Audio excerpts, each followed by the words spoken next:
Yo, good morning, good afternoon, good evening, no matter where you may find yourself as you listen to this. And yeah, welcome to the only sports podcast with brains and bars, man. It's a black and white thing featuring A1 and A Ward. I am one half of the dynamic duo. I am A1.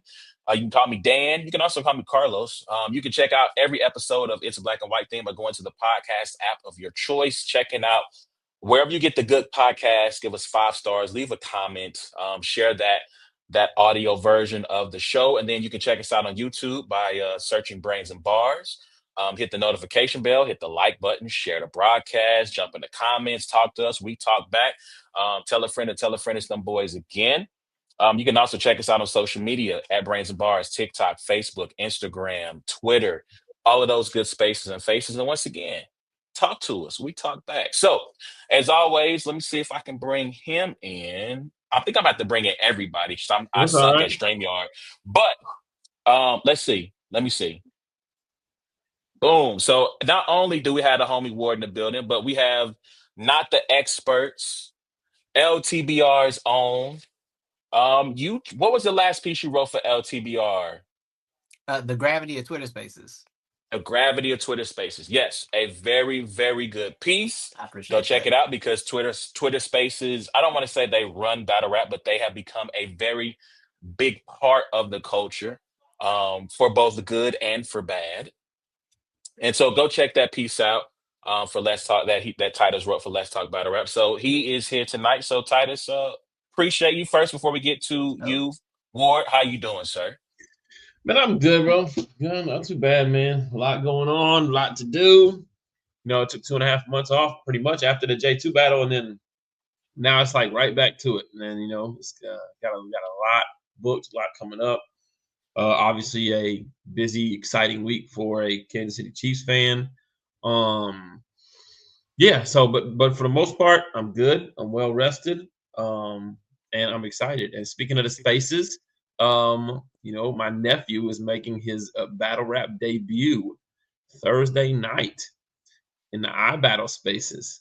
He is. So word. they posted a Okay. flyer. Yeah. So my Okay. nephew, he goes by Neff. That's what he chose as the rap name. And so he's gonna be battling a dude named Scratch Thursday night. So make sure if you do jump into these iBattle spaces.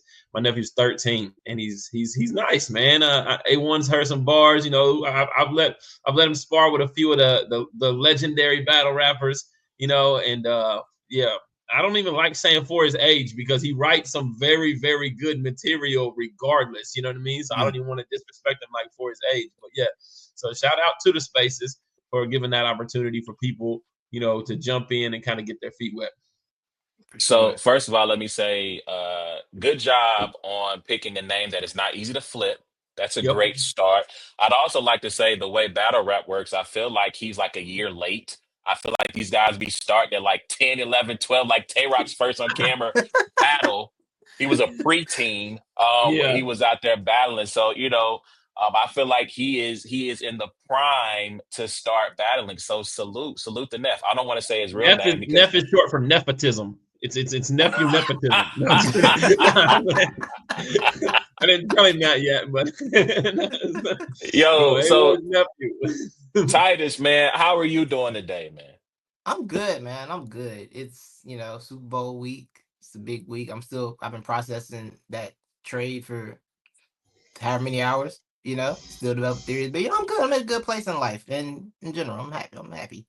Everything good. That's what's up. That's what's up. Yeah. That's what's up, man. So we got a lot to talk about, man. So let's just first, Ward. I know you were busy this weekend. You didn't get a chance to watch it. So I just want to spend 5 minutes just to Yeah. talk Have at about it. While this. I plug my Shout headphones out, in.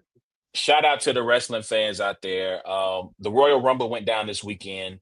A lot of things to discuss about that, but in particular, shout out to Charlotte Flair making her return and then winning the women's rumble. But then in the men's rumble, main event, Jay Uso won the men's rumble. So, Titus, I just want to get your reaction because, like I said, we could have definitely like started at 6 and then talked for 30 minutes and then let Ward pull up and Right. talk the rumble. But I didn't want this episode to end up being like 2.5 hours. So Right. your thoughts on Jay Uso winning the Rumble? I was shocked at first because I'm like, well, first one, the final three is John Cena, Logan Paul, and Jey Uso. I'm like, yeah, okay, so John's winning. So John's winning. Clearly. Yep. And then Jey Uso won, and I'm like, the middle schooler in me, like the senior middle schooler in me I'm pissed. I'm like, yo, what's up? What y'all doing, man? But then I thought about it more. I'm like, you know what? He don't need to win the Rumble anyway. It's John Cena. We're good. So he don't need to win the Rumble. One, the Rumble's supposed to surprise you anyway, so they pulled off the ultimate surprise. No one thought Jey Uso would win it.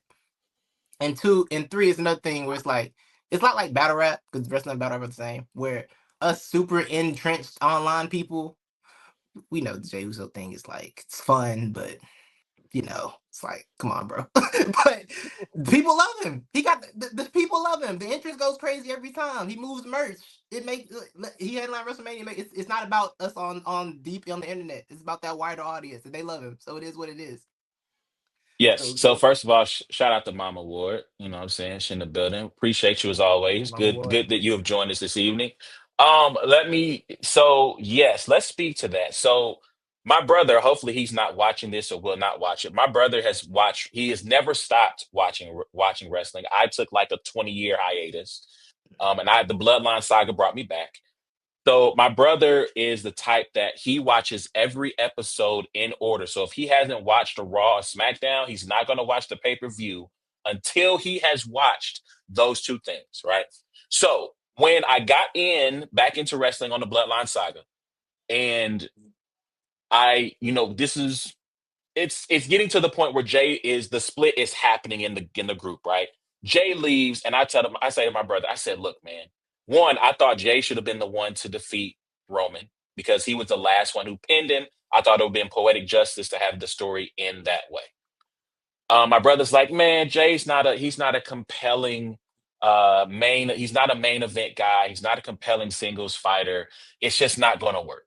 And I disagreed. I thought that it was there, that opportunity existed for him.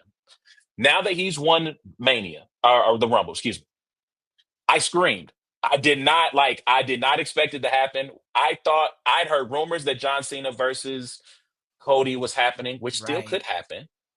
I'd heard rumors of that happening, and when he won, I literally went, like, lost my mind. Let's go, because I could not believe it. And I text my brother. I didn't tell him who won.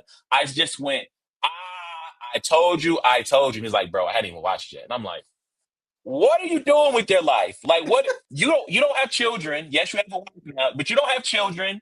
You don't have any greater responsibilities. Go down and get to this doggone pay-per-view. So my concern with Jey Uso is this. It's the thing you said about the greater audience loves him. And to me, that is a mistake to a degree. I feel like they are listening to they're doing the Cody Rhodes thing, right? We want Cody. We want Cody. I feel like this is a little bit of a mistake that's happening with Jey Uso.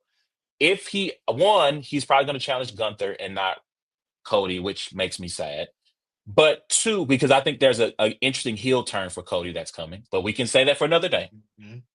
But to me, I don't think Jay's going to be an interesting champion. I don't think he's going to be, as a champion, he's going to move the crowd in the same way that he does with this particular story. So that is my take on Jay. And I love it for him. I am super hyped for him because, again, this is my take on him coming to fruition, of him being a main event guy and being someone that can carry a show. But I fear that he's going to suffer from the disease of Cody Rhodes. And once he gets that thing he's been chasing, his story then becomes, it is no longer interesting. It is no longer fun. Yes, he's still going to move crowds because he's Jey Uso, but he's going to be a stale champion. And that's my fear. So that's my take on Jey Uso. Yeah. So anyway, man, any of the wrestling fans, y'all let us know what y'all think about Jay, man, because that's my take. We can't. I wish I could keep talking about it, but we got to move on because there's so much other. That was like the first big thing of the weekend, right? That was the first. Second big thing actually. We said it was like one of the better Royal Rumbles, like of the last decade or however long. It was good fun. It was good fun. There's a thread. If you go to @A1 the Royal Rumble still the same, like as it was when we were kids? Like every 30 seconds, somebody runs out, comes in. Every 2 minutes, 30 entrants. Yeah. I will say this: it was from the talent, from the booking. It was one of the better bookings last year. I can't remember if last year was better. Last year definitely wasn't better than this from a booking standpoint. But I mean, And you it's got still like you got Rollins. to go over the top rope, right? Got to go over the top rope. Yeah. Both feet got to I touch. Show Speed. I don't know if you know who I Show Speed is. He's a blogger Um, or something, right? he's a famous blogger, YouTuber, Yeah. Twitch guy. He got in, which I thought it was a cool moment, right? Because then you get to see him get speared by Braun Breaker, and Braun Breaker, like, I don't know how much Speed's like trained or practiced falling. It looked like Braun Breaker broke him in half. Literally. Yeah. Like, if you've ever seen like, okay, fan runs out on the field and there's like the security guard who's been waiting Yeah. all his life to That's a hit somebody. perfect that's a perfect Yes, description of what happened. that That's a perfect that description. you know what I'm saying? So like, yeah, he got, and then he gets tossed out the ring. I'm blanking on his name. I can Otis. from Otis from Alpha Academy grabs him. Then he flips him over the announce table. He has a huge nasty cut, like cut up into to his white meat, like it's crazy. So yeah, so you know, That's what's he up. was there.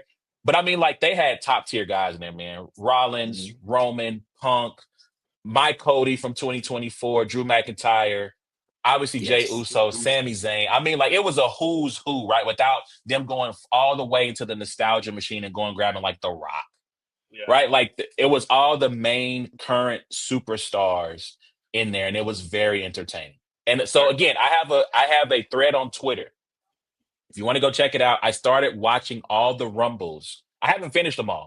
Like, right before the pandemic started, I started a thread of, I'm just going to start watching Royal Rumbles. I don't know. I think maybe that particular year the Rumble was getting ready to happen, and it just made me want to go back and start from the beginning. And so you can go check out that thread of my observations from each year, including this current Rumble. So go check that out if you get the opportunity. At A1 the LP, all letters, A1T Help on Twitter. Check out that thread. You can comment. Let us know what you think about the Rumble. So that was the second big thing that happened over the weekend. The first big thing that happened over the weekend, right as you were getting on the flight to head to Pittsburgh for your event, shout out to Takeover Battle League, TBL, Chilla Jones, and the crew. They announced going down in Houston, Apollo, the third event. So let's just set the scene here. The first two battles that were announced was the main event. We don't know day one or day two. I'd assume this is a day two main event of Rum Nitty and Daylight. One of the more anticipated battles for years within the culture. Then their second announcement, they announced Jazz the Rapper versus Hollow the Din-Din-Don. Like, okay, so that is two crazy Cooking. battles to start. Then at a noon Eastern time on what, Friday, right? I think this is Friday. They announced Jerusalem, New Jersey Twork versus A Ward. So, I mean, I guess the floor is yours, sir. Like, Talk what about yourself, young man. yeah, I mean, just talk about yourself. Talk about this matchup, because this is one of the more anticipated matchups. Again, that the culture has been waiting to see. It almost happened, what, 5 years ago now? This is pre-COVID, right? Yeah, pre-COVID, right? 20. Yeah, nah. It's either 2018 or 2019. Yeah. I think it's Yeah. 2019. Maybe. Yeah. Yeah. So, obviously, I've known about the battle for maybe like a month, maybe something like that, maybe a little bit more. And very excited. Twerk called me. We talked about it because originally, I this is the battle I've always shopped to URL as my debut battle on URL. Like, this is the one. It's always been like, no, it needs to be Twerk. In conversations I've had with them, there's been other names that have been brought up, but it's been like, yo, this is the one. And so Twerk and his manager Anwar both know that. And so, whenever they first came to me with Twerk as the opponent, I was like, man, that's great. I love that battle or whatever, but I'm just weary about, his ties and his allegiance to, that particular platform. But Twerk called me, was real transparent. Was like, look, let's do this. You know what I mean? I'm ready. Like, this battle's a long time coming. People are calling for it. It's gonna, shake the building. It's gonna be crazy news when the trailer drops. I'm with it if you're with it. So, we at least got on the phone. We agreed to time limits. We agreed to, the battle or whatever. It felt really good. So, just kind of knowing that what kind of card it was too. It's one of those cards where it's like you want to be there even if you're not on the event. So like I'm blessed to be able to kind of like be on that event to be able to see those guys, Daylight Nitty, Hollow Jazz, Real Sick Ilmac, and man, like when I'm telling you, like I'm pretty sure there's like that's 4 main event battles, and there's probably 4 more. It's just crazy to think. I got of this event. Like there's 4 more that could rival those 4 that they've already released. And then there's 16 total battles. You know what I mean? So it's gonna be a really really really dope. It's gonna be uphill climb, man. I mean, I the time I was supposed to battle New Jerzey Twork was a time where he was not doing so hot. Like he was choking in battles. He was not living up to his name. He was letting a lot of people down. Like there was a lot of discussions that could have been had with him and different things like that. And now you're catching Twork where like he's been cooking the last couple years, Like he's been taking everybody serious. He had body of the year last year with smoking Big K. He's not taking days off really, And so and I always said it's well documented in my tweets and everything. Like when he's on, he's the greatest battle rapper ever. Like to me, like he is the most dynamic, most difficult to beat, greatest battle rapper ever. When he could put together 3 rounds like he did against Big K, there's nobody I could see that could like clearly beat him. And so if I have to prepare for that, then I gotta prepare to find out how to be the greatest battle rapper ever. And we got 2 months. We got 2 months to get to work. And I'm fully capable. But I'm very, very, very excited. I love it being in Houston. I love it being on a Takeover Battle League. Shout out to Chilla. Shout out to Kenny. They got their feet wet a little bit with the King of the Dot merger on Match 6. They put on a couple other events. They've had events before. I battled Tom Nixon out there a few years back. They've been a league, but they really have kind of like starting to put their foot in it.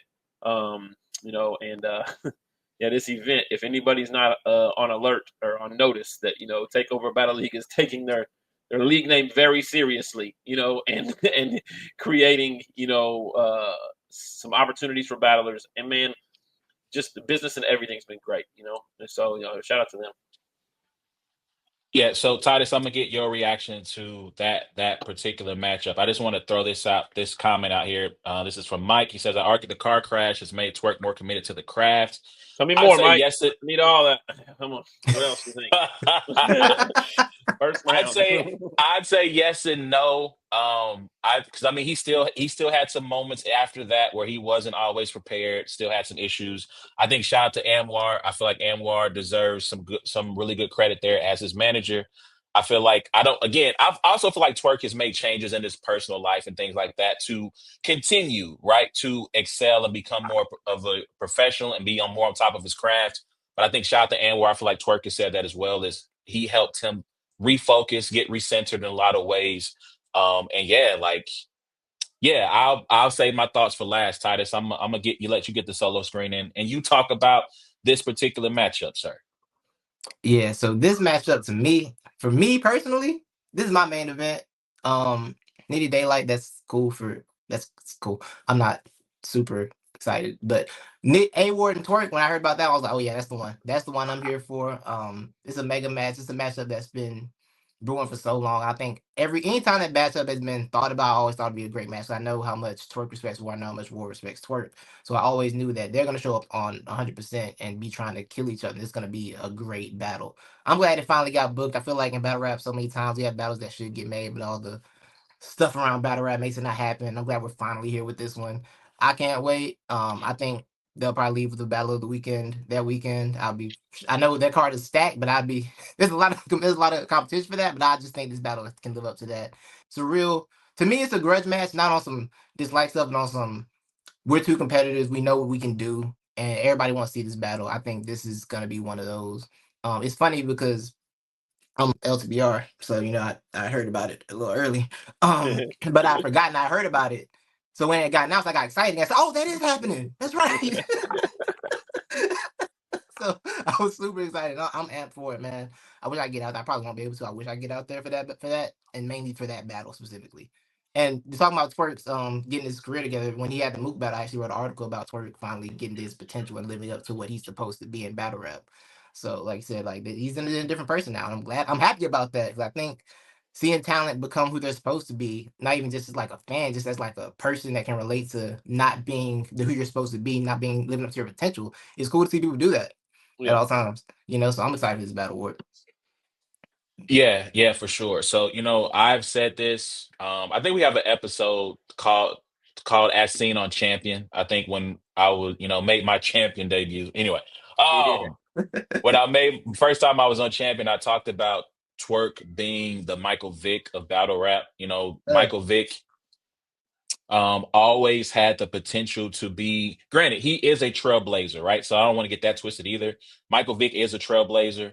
But when we talk about Vick's career, a lot of times we always talk about what it could have been and not what it was, because he never truly maximized his potential. And Vick will be the first one to tell you that.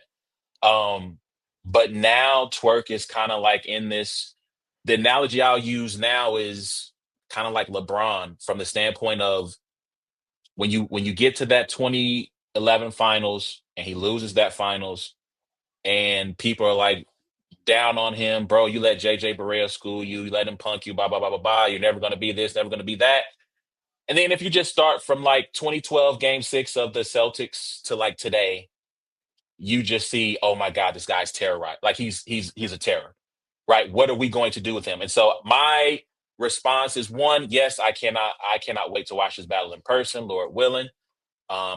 When he told me when he battled Av, and he was like, yeah, the Twerk battle's happening. I was like, let me call my wife right now. I'm April 12th and 13th. I will be out of town. I will not be here. I will be someplace else. I actually might see if I can try to tie a work trip into that so I can be in Houston a couple of days ahead of time. And I don't even, I can fly down on the company dime. There you go. but yeah, like my response is, when you battled Saint Mike, and the first time I went and watched Saint Mike, and you were like, well, and I said, well, what should I watch? Watch him versus Chess, watch Saint Mike versus Anubis. And I watched those two battles and I said, I'm afraid for you. Right. I am, like, because at that point in time, like Saint Mike, you Yeah, couldn't I'm have like told me 3 that's battles in too. Like right. I'm Yeah. like, yeah, True. Right. Like, Saint Mike was somebody that I'm like, yo, why is this not the top guy on URL? Like, he's amazing. Because he curb stomped Chess and Anubis. And so I'm like, so my response is similar to that of, bro, like, unbook some of these battles you got coming. Like, we could get to them down later on in the year. All the best bars you have to be tucked. They can't go to anybody. No disrespect to anybody. JC, we got love for you.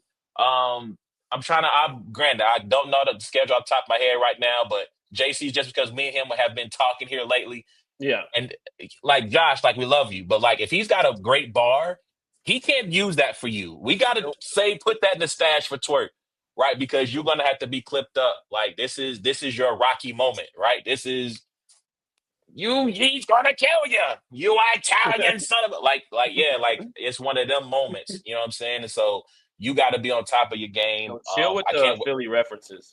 Like we're good on that this week. We're not doing that. Relax. Yeah, My bad. Relax. My bad. But yo, yeah. shout out to Takeover Battle League, man. Go get the pay-per-view. They have tickets. I went and looked. They are. I mean, look, it's a little bit of money to be in the building. But I believe they do have general tickets now that are out. But they have 2-day stage passes. They have VIP tickets where you can flip a coin. They have all types of different packages for day 1, day 2, both days. Guys, this is like the Super Bowl of, like, no disrespect to URL, right? No disrespect to Summer Madness. I know they call that the Super Bowl of battle rap, but on paper, this is the Super Bowl of cards. Like, I've been told what's to come. I can't remember them all. I just remember being at the time like, did he rob a bank? Like, did he pull a PPP scam? Like, where's like, this card is crazy. Nah, So it's wild.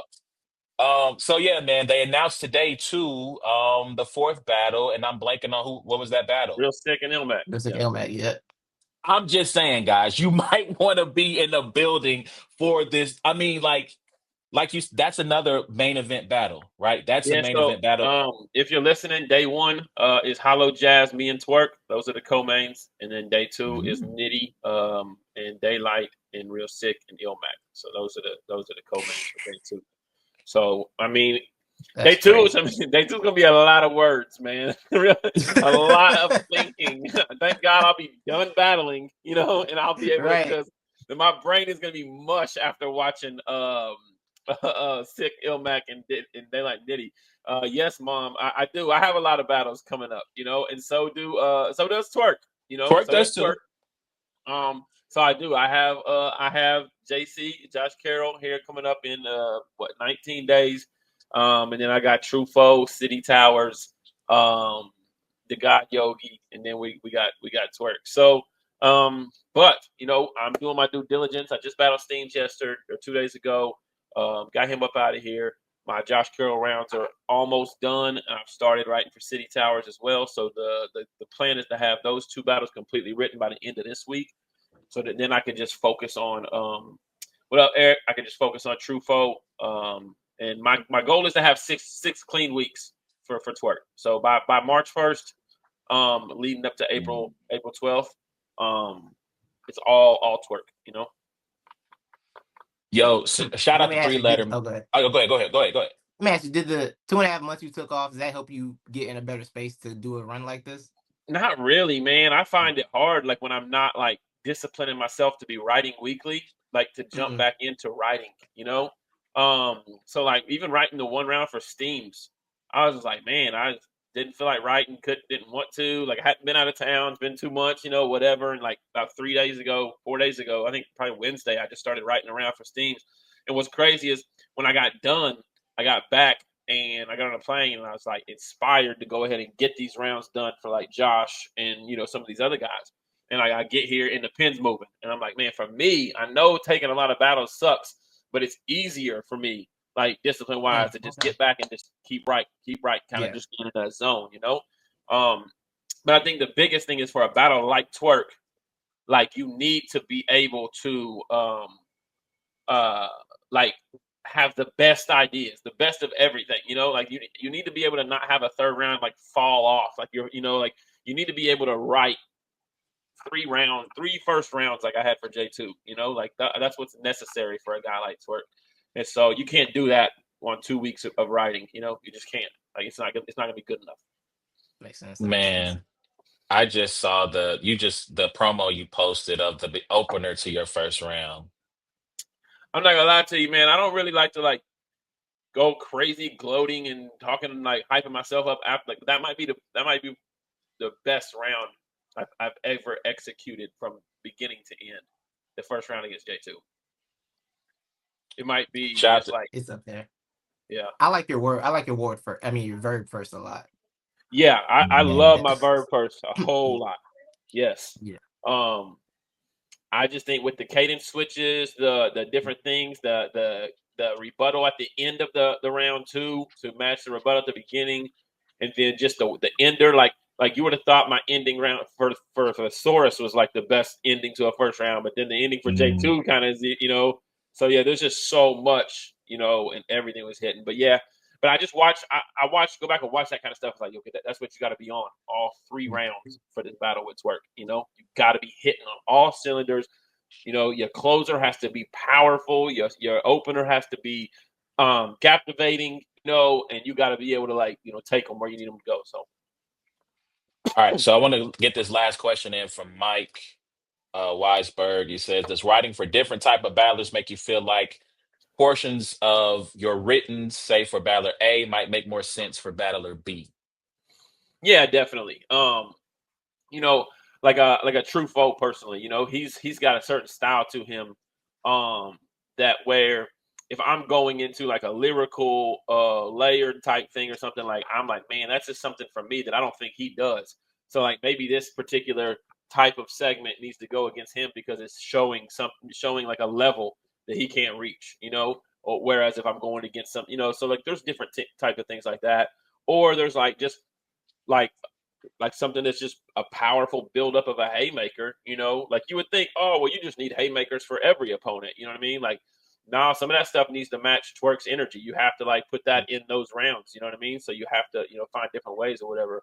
And then when I use humor, like sometimes humor is going to work on certain people.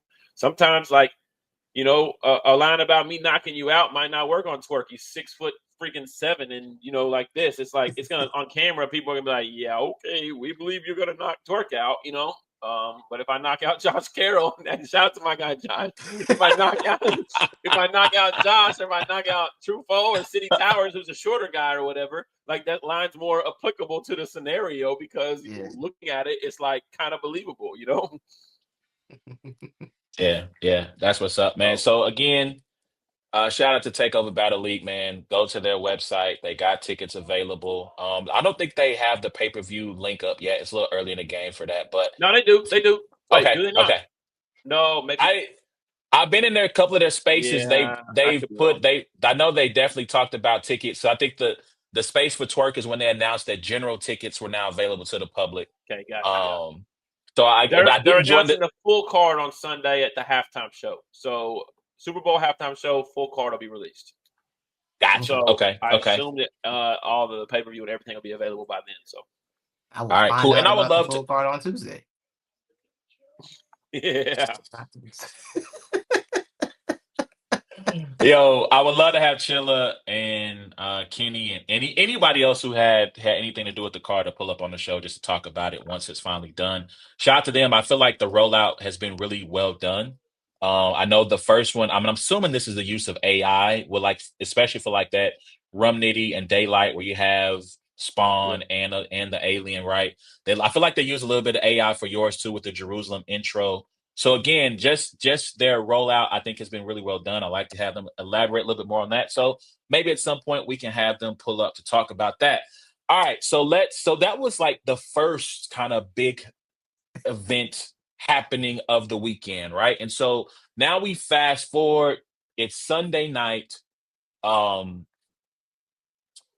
It's 11 o'clock my time, right? I think Ward, you're at this point, it's midnight Eastern. Titus, same for you. Midnight Eastern where you're at. Yeah. I'm literally about to call. I'm 30 seconds away from putting my phone down. And all of a sudden in one of the group chats, I see the post, yo, what is this? Right? And it is a trade has happened. Shams has reported that the Los Angeles Lakers and the Dallas Mavericks have agreed to a trade. The two key principles, because there's a bunch of other people and picks and things that move around in that 3-team trade, but the two main factors are Luka Doncic has been traded to the Lakers for Anthony Davis. And my initial response to that was, I'm going to bed. If that tweet is still there in the morning, then I'll believe that exactly this is real. That is verbatim what I said, right? And shout out to the homie Bay. He then starts like, he's posting like, well, there's a tweet from ESPN now. I just got this from the ESPN app. And I'm like, I'm ready to go to sleep. Okay, fine. I'll wait and see. Then my follow-up to that is, I still don't believe it. If Shams is going, the only way I'm going to believe it is if Shams pulls up on ESPN right now to say, yes, this is after Shams sends the, yes, this is real. Here are the details. And it's like the longest commercial break of my life. Like, I swear that 5 minutes felt like 25.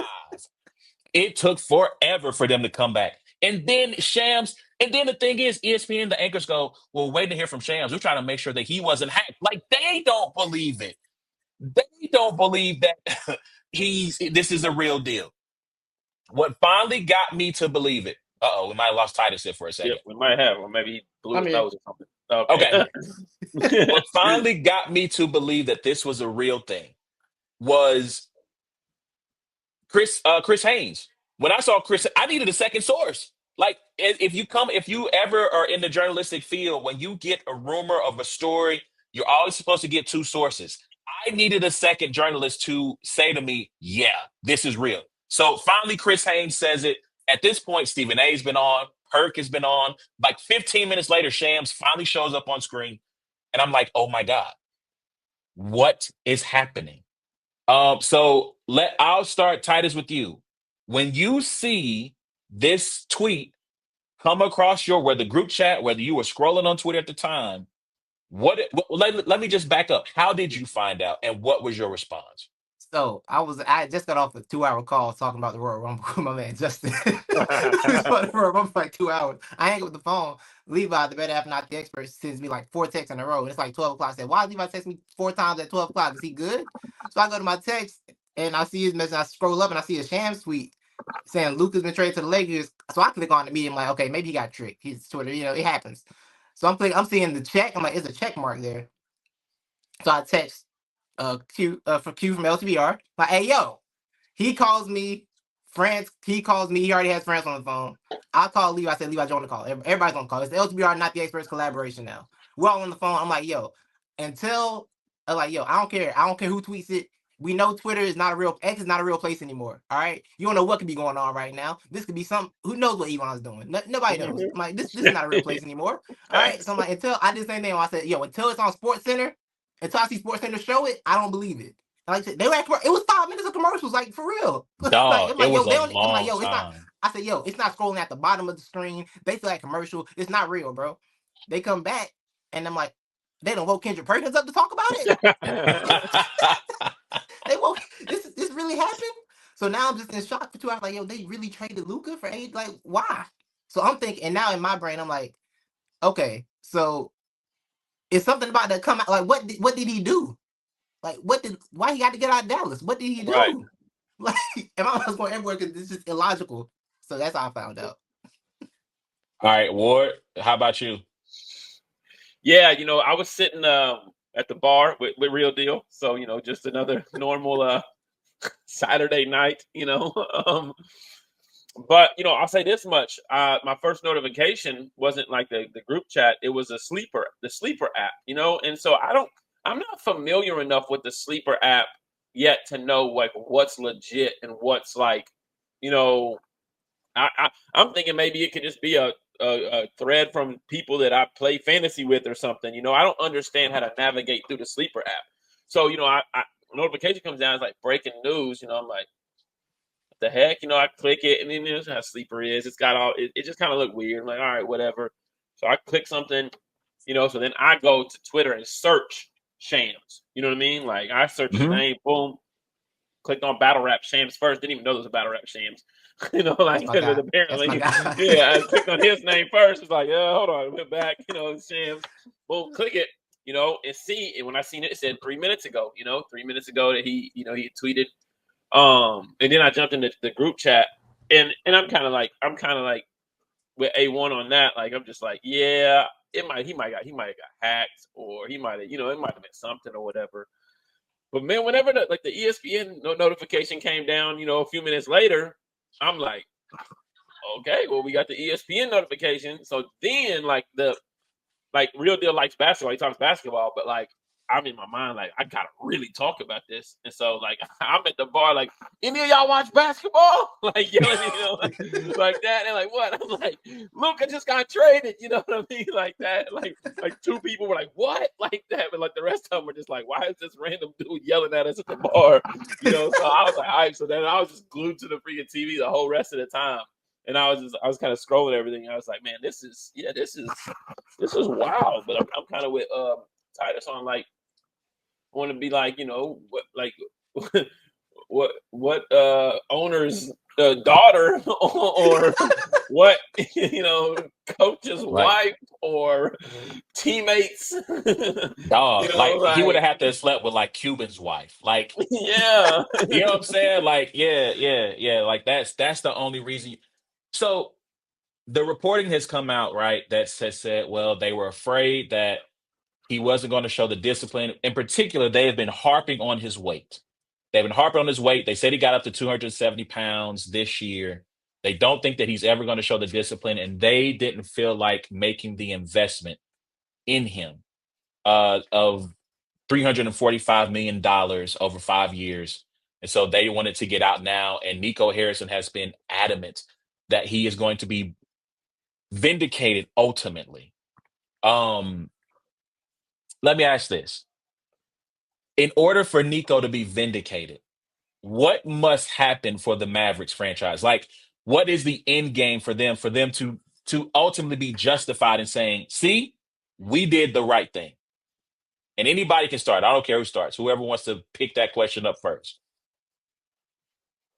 Okay. Go ahead, Titus. It's not even what the Mavericks gotta do. That's It's what I was like gonna say. Luca gotta show up in LA like reeking of alcohol every day and just never drop 30 again.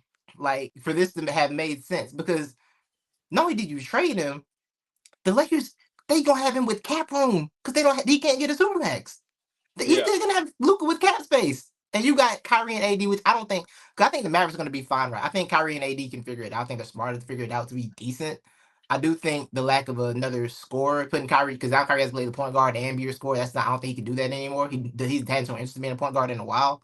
So I don't know how that works. But Nico, I hope Nico's in a safe place. And I hope he stays there. Because it's not even about the man, it's about Luca to me. Like it's about what's Luca gonna look like? Like what do they know? Like how bad is it really? Because to me, nothing they've said has been strong enough to be like, you haven't made this make sense to me yet. Because I want Nico, I'm like, when Nico, I watched Prayers, I said, Nico, I need you to make this make sense, please. And he's talking like, yo, you just did like one of the boldest trades in NBA history, and you're like double talking. Because he's like, yo, people might want in 2 years he can just leave. Well, did he say he wanted to leave? No. So why? There's a lot of assumptions going on with somebody who's been nothing but an all-pro player every year. You know what I mean? Right. Like it's kind of wild to me that they're treating him. I know this is a very vague reference. They treat him like he's DJ Burns out there from NC State. You know, like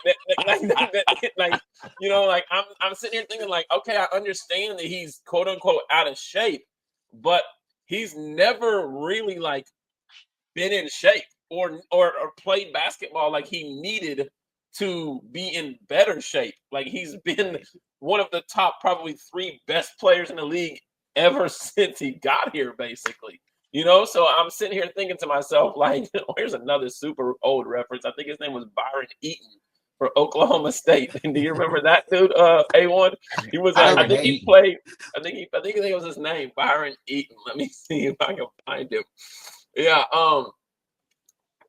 Oklahoma State. Yeah. Oh, I pulled that one out of nowhere, didn't I? Yeah, but Byron, I mean, granted, 5'11", 210. Oh yeah, see, no, he didn't even tell me. Yeah, I was just thinking about like a very like unhealthy like Khalid El-Amin. Like, can we Khalid go there? El-Amin, husky balling, yeah.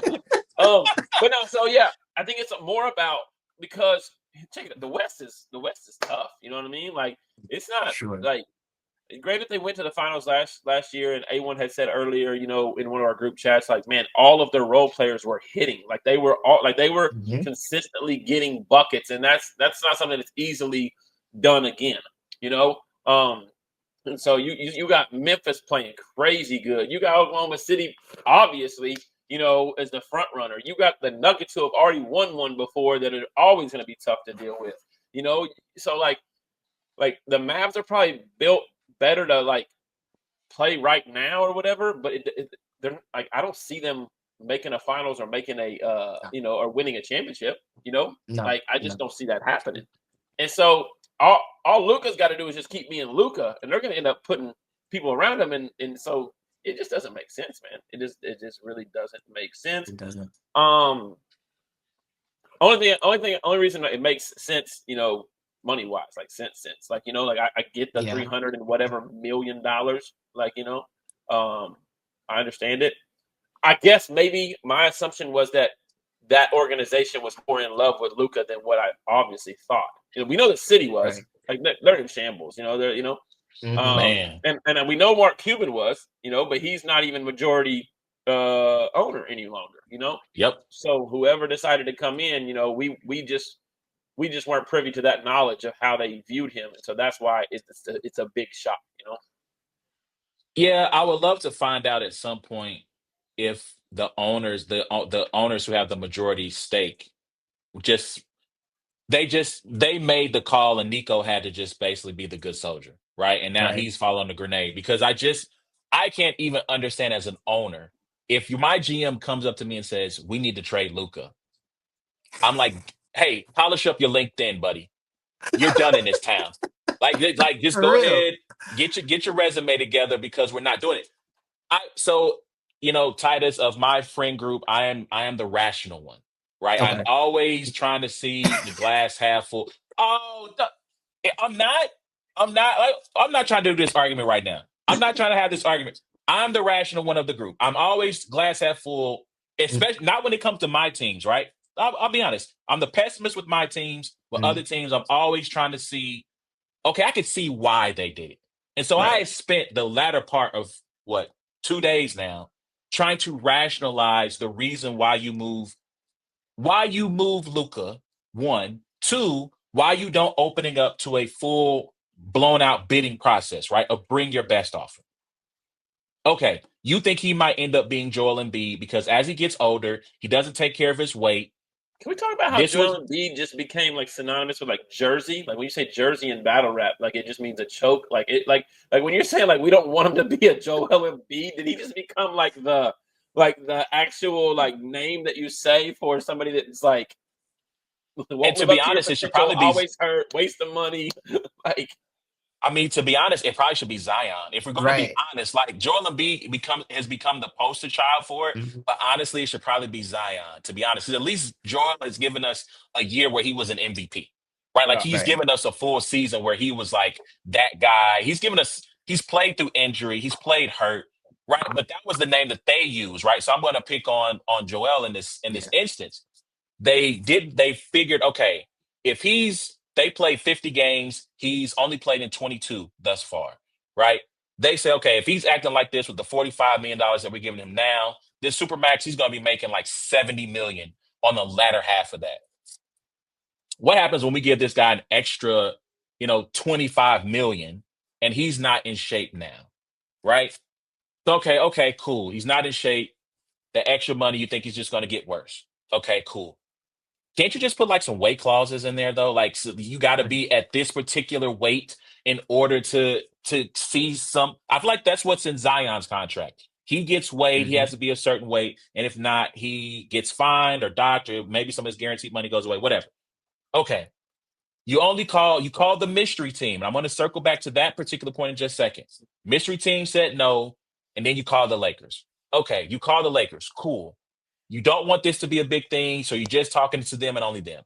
Can't you have like we need at least these things? And if I don't get AD and four first round picks with some pick swaps, we can't talk, right? Because at the end of the day, whether you think Luca is leaving, he has not told you I'm leaving. So until he actually says that, then you have to assume he's going to be there. I mean, I heard he just bought a house. Yeah. He just bought a he Yeah. just bought a house in Dallas. So $15 million. this does not scream a man who is ready to leave. Right. And so I have tried over the latter 2 days to go, okay, that makes sense. Okay, that makes sense. But at the end of the day, nothing, I can't rationalize this for Nico. Nothing Yeah. makes sense of why you would give this guy up to say over the next and sit in a press conference and say, well, over the next 3 or 4 years, we want to win now. And we feel like Anthony Davis gives us the best chance to win now. And I'm like, bro, like who are you selling this to? Right. Like this isn't a video game, bro. Like you can't. This isn't some digital nobodies that are just gonna eat up what you say because you press the A button on your Xbox controller. Like it's just I. So I want to circle back now. Now that I got that out, Mm-hmm. the mystery team. I believe it was OKC because that's the team that has the most assets, both in picks and players. So I asked this question in the group chat. So Titus, I'll start with you. Mm-hmm. If you are OKC and you get this call and they say, we want to talk to you about trading Luca, right? I'm just going to say right now, SJ's off. SJ is off the table. Everybody else is on the table. Do you make that move to trade whatever package of picks and players for Luca to go with SGA? Let me say something. They call me and say, if he called me and said Luca's available, I said, look, You can have whatever picks you want, and whichever one of these young boys you want. You can get one of them and tell me which picks. You look at the picks and the teams, and you tell me which 4 you want. And Jalen Williams, have fun. Enjoy Dallas, brother. Like I'm You got to making that get more than trade. Jalen though. You got to come up off a check. I need I need Chet, Jalen, and 4 picks, And Chet, Jalen, and 4 picks. and Lou Dort. Because you got Why to make the the hell they gonna salaries take got to Chet? match too. If they don't Salaries like got to Luka match to get too. hurt, But I then think, why you gonna get Chet? yeah, I think Because you want OKC. the potential of Chet They gonna have is somebody that needs to put on weight. Gotta take it off. I think OKC has the space to where they can just absorb Luka though. I don't think they have to match salaries necessarily. I don't think they did. well. I thought Maybe the they do. I'm not NBA sure. in the NBA, I believe you even though you have the cap space, you Mhm. still have to the salaries have to They match, can right? Because it have keeps what's the his trades name, from being lopsided. Dort, Yeah. Okay. Lou Well. Dort. They can have Lou Dort too. Yeah, they can have Dort. Yeah, that's fine. Because I think my thing Casey is, Wallace I can come think in and play defense. if you're telling me that you're gonna give me 6'6" Shea and 6'7" Luka in the playoffs, figure out how to stop it. And Mark Daigneault, who's proven to be a good coach. And the thing with Luka, like they talk about the defense, or whatever.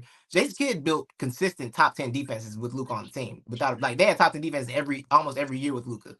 So you can build a defense with him, whoever his issues are. And I think Daigneault can do the same. OKC has top defenses right now, I'm pretty sure, right? With their center, with Chet out. Yeah, Yeah, yeah, With Chet absolutely, out, yeah, yeah. but So Isaiah like Hartenstein has a give pretty me good yeah. defensive player too, right? Yeah, yes. so like give me SJ and Luca in the playoffs, and good luck figuring out how to stop that. Y'all have fun. Because All right, ultimately, so for Sam Presti, if you're Sam Presti, the thing is, getting all those picks was cool, but now you got the team and they're too good, and you don't need these picks anymore. So what are you gonna do?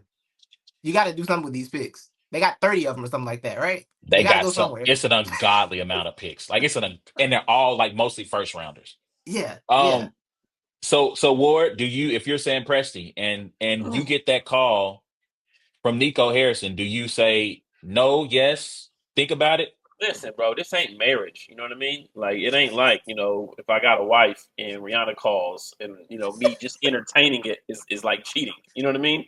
Like, this is this is like, a situation where you always listen. Like, they're calling with like Luca. Of course you listen.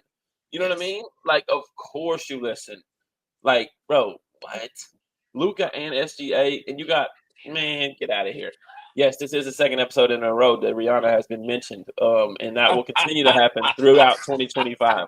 Um, but yeah. So I'm definitely, like I said, I mean, this Luca's on the short list of NBA players that when somebody calls and says that person's on the table, we're not talking about Jimmy Butler here, all right? Right, right. Respectfully, yeah.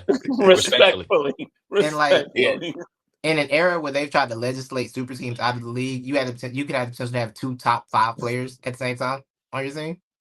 Gotta take it.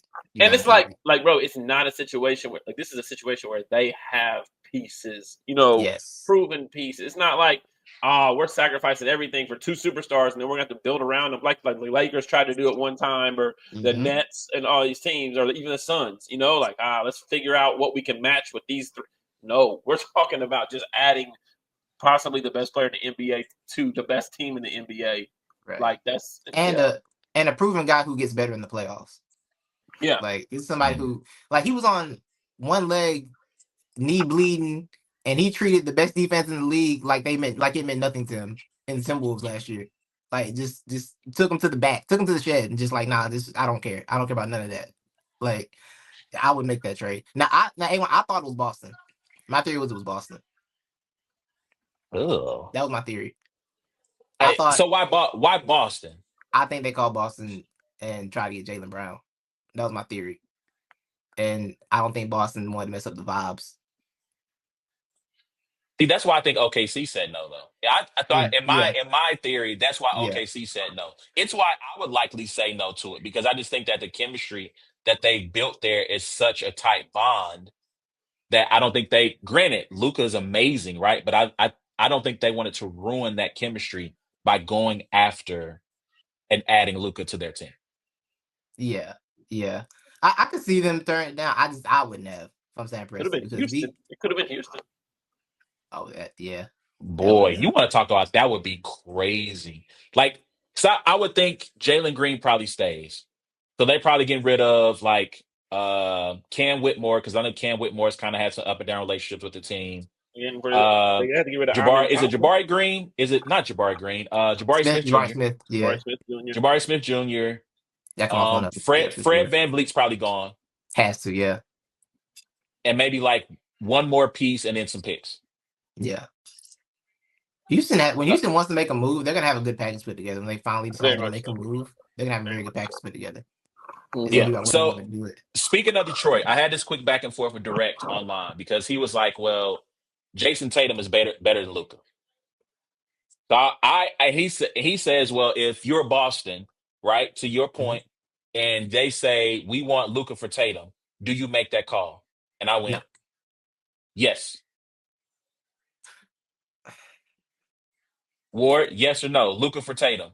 Well, I do think Luka's better than Tatum, but I don't know if he's that much better to where it's just worth that trade. You know what I mean? Yeah. So I don't think he's like a guaranteed step up from what Jason Tatum does for that team. Yeah. That one's a real. I think that one really messed up that locker room. Yeah, it would. It'd be a head scratcher because the thing about Tatum is that minded, as good. you know, and Yeah. The thing about Tatum is to me Tatum is a 1A player, but Tatum can have a 1B like mentality, which lets Jaylen Brown. That's why Jaylen Brown wins all the MVPs and stuff, because Tatum doesn't care. He lets Jaylen Brown win all those MVPs. I don't think Luka and Brown mesh. I don't think that's working, because Jaylen Brown really thinks he's the one on that team, and Tatum's fine letting him do that. I don't think Luka and Brown are. I don't think that's bobbing over there with them. And I also think that those guys watching Tatum get traded would do some things to that locker room specifically. Yeah. I don't know if they go for it too well. Especially after just winning a chip. And I still think they're in contention to win another one this year. I really do. What are your feelings on that? If you have anything to add to that? No, yeah. I don't think it's so much of a step up that it would make sense to mess with the team chemistry of a team that just won an NBA title. You know what I mean? Like, and I don't think like the Celtics. I don't know what they are in the East right now. I assume they're, yeah, okay. You know, like they're in prime contention to go back to an NBA title, and they have their guys. Like, I don't understand. You know, like why they would do something like that. You know. Okay. Yeah, so even though like Luka and like Wembanyama, there's a couple people that where I'm thinking like, yo, you might, you know, because they're young, you might make those decisions to like, you know, mess something up. But I don't think the Celtics would, especially that organization. There's just too much pride in Boston, you know. Yeah. Yeah. They get over it fast though. He'd fit the bill for them. Like the fan base will get over it fast. The fans get over it fast. Fan base gonna love that white boy. Fan base, yeah, yeah. Come on now. They would love it, but yeah. Oh my gosh. Peyton Pritchard and Luke on the floor at the same time. Oh my god. Yeah. Oh, goodness. Can't stop it. The jersey sales, boy. Yeah. All right, so I should have expounded on my comments to Direct, because I do agree. I think you don't upset the chemistry in the locker room by bringing in Luka, but if in a 2K world, I'm making that trade. Oh, yeah. Because I just think, and I'll say this: if you could make the trade and not upset the chemistry in the locker room, I think you do it. Because I think the thing that, granted, Luka is a net negative defensively, but that team is good enough overall. Like you mentioned with Dallas, right? Dallas was a top defensive team without Luka, or with Luka being a net negative on the court in the playoffs last year. They were incredible defensively. They were able to, granted, it's not like Lively and Gafford were, you know, 0-2 Tim Duncan and David Robinson, but they punked OKC on the glass in the semis, and then basically they had no answer for Luka. I mean, they just kept saying, "Hey, Rudy, step out. We would like to have a word with you," and just kept abusing them over and over again. I think Anthony bit off more than he could chew. He had too much dip on his chip trying to guard Kyrie and be an offensive guy, and they just had nobody who could check him. So when Luka wasn't hitting, then it was Kyrie's turn, and they just had no answers offensively to try to match that. So yeah, I mean, I've tried every way to justify this for Nico, man. Like, even like, okay, if you open it up to bidding, then maybe you can't get as good of a trade package in return, because now there's too many teams, right? So now teams are not incentivized once they know he wants to leave. they're not incentivized to give you their best offer. They're incentivized to offer you peanuts. Right. But Man, again, my thing. I wish Luka was the one going to the Spurs, bro. I just wish that Oh my God, that would be he was headed disgusting. there. Oh, It's not Lord. Europe. I wish somehow that they could have got Luka for Zach Collins and Kevin Huerter. And then, like, bro, I would move to Senate. They would just be my favorite team from now on. Like, That I would be would, disgusting. dog, if somehow, and what's crazy is a trade like De'Aaron Fox to the Spurs is the last thing anybody's talking about on podcasts all week, and it would have been, So crazy. it would have That's been such a good trade. and it's such a oh man. But I And they think kept that, Chris Paul too. and I Right. think that the one thing that we've talked about a little bit, or not tonight yet, is AD playing with a true five. I think that is going to be kind of exciting. If he can get Lively or Gafford down there to rim protect, get the rebounds and everything, like let him slide to the four or whatever. I mean, he's been dominant when he's been healthy this year, and it's always been when he's been healthy. But he's top 10 in the NBA, I think, in points and rebounds. Like he's been dominant. So that'll be exciting to see. Yeah, I have a theory. Can I give out a theory? Go ahead. Because Nico said he didn't talk to anybody else except for Rob, and that's what Nico said in the press conference yesterday. He said it was no other teams involved. I think I read a report today saying that basically Rob tricked this man. But my theory is that I think he did. Rob is an elite gaslighter. And he isolated this man. Y'all remember how Rob got this job, right? When he ran Magic Johnson out the building and took power. No, refresh my memory because I forgot. So with the Lakers, it was Rob and Magic. When Magic running the Lakers, right? Magic resigned on that hilarious night in the funniest resignation I've ever seen in my life. And he was like, "Yo, it's a lot of snakes with smiling faces or whatever."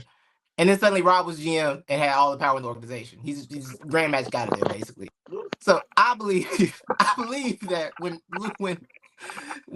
Nico called Rob, his longtime friend, because they've known each other for years apparently. Right. Rob was like, "Hey, you ain't talking to nobody else about this, right?" Like, nah. He's like, yeah, you don't want to do that because then everybody else, might get crazy. Just keep it between me and you. Keep it between me and you, all right? Well, you and me, we right here. I'm locked in with you. I'm in that foxhole with you, all right? Because then, did y'all see the report that they had there was an offer that included Dalton Connect and more picks? Yeah, and Lakers like, hey, but the drinking, the weight, he might not resign we're the Lakers. He might not resign with us. This is how I know I'm a good friend, because I just had the same situation with one of my friends who pulled a Jaden Daniels rookie card that he didn't know nothing about, and I should have just finessed him like Rob did him and like, look, bro, yeah, I mean, Bo Nix is really better, man. I think this probably gonna be this might be worth like $50. I should have just got that joint from him, man, but I had a moral compass that day. No, yeah, I think Rob isolated this man and took advantage of him. That's what I believe. Dog, that was so wild. He might leave. Like, we can't throw Dalton and the extra picks in there. He might leave. We're the Lakers. Like, who are we? It remind me of ARP, which is little old RBE. We're just little old LA Lakers. You know what I'm saying? Who are we? Because they're like, yo, we can't talk to the agent because then this might leak out. It's between me and you. So we don't know what he might not want to come here to LA with the sun. He might not want to be here. Yeah, he might not like it here. So let's just keep between me and you, and I can give you that much. Like, unbelievable. I got about 8 more minutes, and I gotta jump out of here, y'all. Okay. I didn't say that to you guys can keep talking or whatever, but I do want to ask this question: do the Lakers make one more move? They have to. They got to get some kind of some form of center, because putting Jackson Hayes at center is just basketball malfeasance. So I doubt they'll accept that. Yeah, I've heard Nurkic. I've heard Valanciunas. Yeah. I mean, basically, I've heard Turner, like the kid from Indianapolis. Turner. I feel like but the thing is, like, the Indiana Pacers have been the best team, like, in the league record-wise since the New Year's. They're up to fourth in the East. I'm not sure why they would get rid of Miles Turner. I don't know why people I don't know if that's just Miles Turner's agent who just keeps putting that out there because he wants to really be in LA. But yeah. So yeah. All right. Y'all let us know what y'all think, man. I'll save what's going to happen the first time JJ Redick gets pissed off at Luka, because like he cannot hide his emotions at all. And so the first time Luka is throwing his hands up and there's a fast break and they're 4-on-5 and they get an easy bucket and he does that angry and he's just like, cursing at Luka. I just really want to see that play out. I wonder if they have a good enough relationship to make it work, because I know Luka does like JJ a lot. They are pretty close from that brief time that they had in Dallas, but we'll Listen, see how that man. goes. Sometimes you're better off as friends. To That's go a to the fact. relationship That is a thing, fact. That's sometimes a when you fact. decide to be in closer proximity, that does not work. Last thing I say about this trade. This trade reminds me of two things. Well, one thing. The second time I think we were in for our guy trip to Vegas. It's like 2 in the afternoon. We're sitting around, we're really just chilling at the spot. Los walks up to me and he says, "Bro, look at this trade Trent just sent me." Like 2017, by the way, Titus, just as context, right? Look at this trade Trent just sent me. Trent went to Los and said, "I will give you Drew Brees if you give me, I just give you one guess. 2017, 17. I'm going to give you Drew Brees. You send me this quarterback. I'll give you Ooh, AFC. I'll give you the conference. AFC 17. quarterback. 2017. 17. Was it Peyton? No, Peyton's already retired by this Oh, point, we right? retired He 17? retires after 2015. Oh, 17. Who was good in 17? It wasn't Ben, was it? You're never going to guess. Marcus Mariota. Drew Brees for Marcus Mariota. Oh no. Oh my God. That is what this trade reminds me of because Los is looking at me like, he's like, hey, come here. Look at this. 'Cause I can imagine that's what Rob did. Hey, JD, get Phil in here too. I want you to see what just Look at happened. Look at this. Can you believe this? Can you believe? And he's probably got him on hit mute. They're all laughing, having a good laugh. Right. Nico, yeah. Go ahead, send the paperwork. We'll send it over. All right, cool, bet. Can you, like, dog? You just got a generational player at 25 for almost free 99, basically. I mean, Pretty shout much. out to Yeah. Anthony Davis. Anthony Davis is not nothing, but Rudy Gobert went for 5 first-round picks. Right. I'm just saying. Right. Anyway, Ward, your last 5 minutes, man. Let's get into this Super Bowl. I could really do like another 2 hours about this trade if I really want to. I got to get out of here at some point myself too, though. So Super Bowl was 59. LIX, It's not yeah. Yes. Yeah. 59, yeah. 59 going down this weekend. Chiefs Eagles part deux. Titus is he is a Philly fan. Yes. Rocking with him. So Ward, before you get out of here, I just want to get your prediction on this because we'll cut to your end part now. Give me your prediction, and then we can talk. You can hang out for a couple of more minutes before you got to go.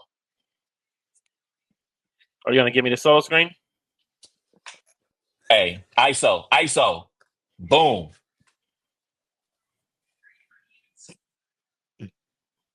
Don't look at me like that. Hold on. Where's my penalty flag? Hold on a second. First off, I think we know what is about to happen on Sunday, and I have a lot of friends in the Philadelphia area or Philadelphia Eagle fans, like Titus, like Rosenberg Raw, like Roan, that are very hopeful, and their hope lies in the best player in the NFL, and that is Saquon Barkley. However, we have the best coach in the NFL. We have the best quarterback in the NFL. And we have the best team in the NFL. And I think what you're going to see come Super Bowl Sunday, not to quote my guy, Mr. Go 30, is you're going to see the Eagles piss down their leg once again and find a way to lose this game while Patrick Mahomes does what he does every time, gets the ball and scores when it matters most. I got Chiefs winning. I got the game 28-23. 28-23, very specific there, sir. That's what I think. That's what I really think. I think the Chiefs are going to make Jalen Hurts throw the ball. And they do have two good receivers, but I don't have the faith in Jalen Hurts, the passing quarterback, to make the necessary throws needed in the fourth quarter. So you like to gamble. You're known to place a bet here and there. Over under 85. I think it's 85 yards for Saquon Barkley. Over under. What you Over. taking? Yeah, he's gonna get his 85 because one thing they're not gonna do is they're not gonna go in there and like the Ravens do with Derrick Henry, like where they just like go completely away from the run. You know what I mean?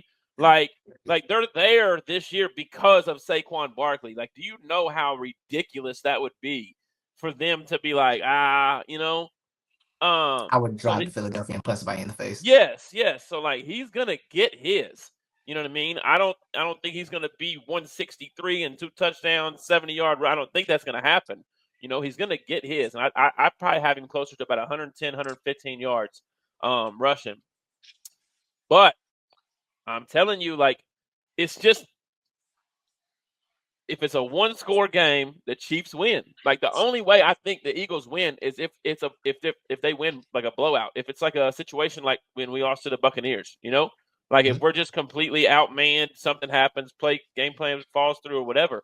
It's like if it's a one-score game. Man, did you see that stat?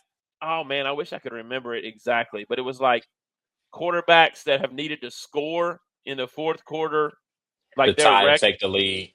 Yeah, like he's 7-0. He's 7 for 7. You know, 7 for 7.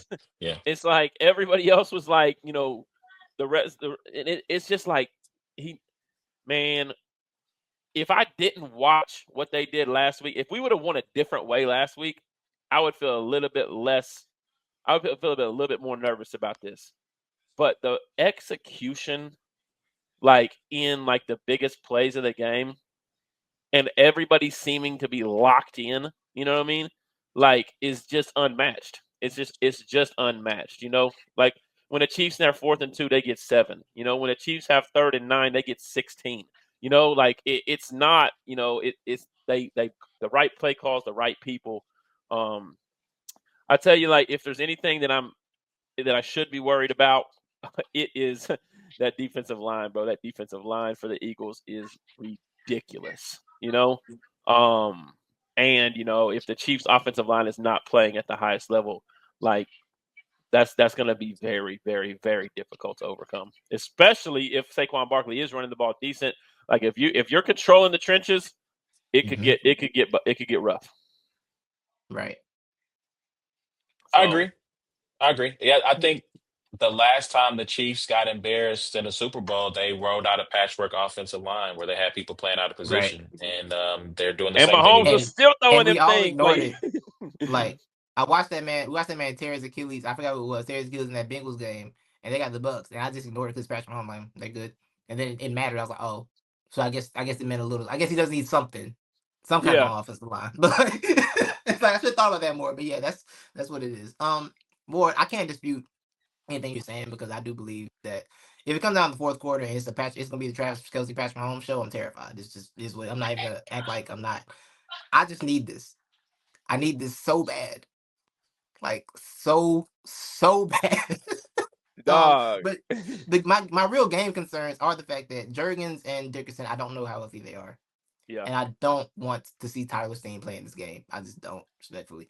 But I think if Dickerson and Jurgens aren't as healthy as they need to be, I think the run game takes a hit. Saquon's still Saquon, but I think the run game does take a hit. I think that makes it harder for Jalen to pass.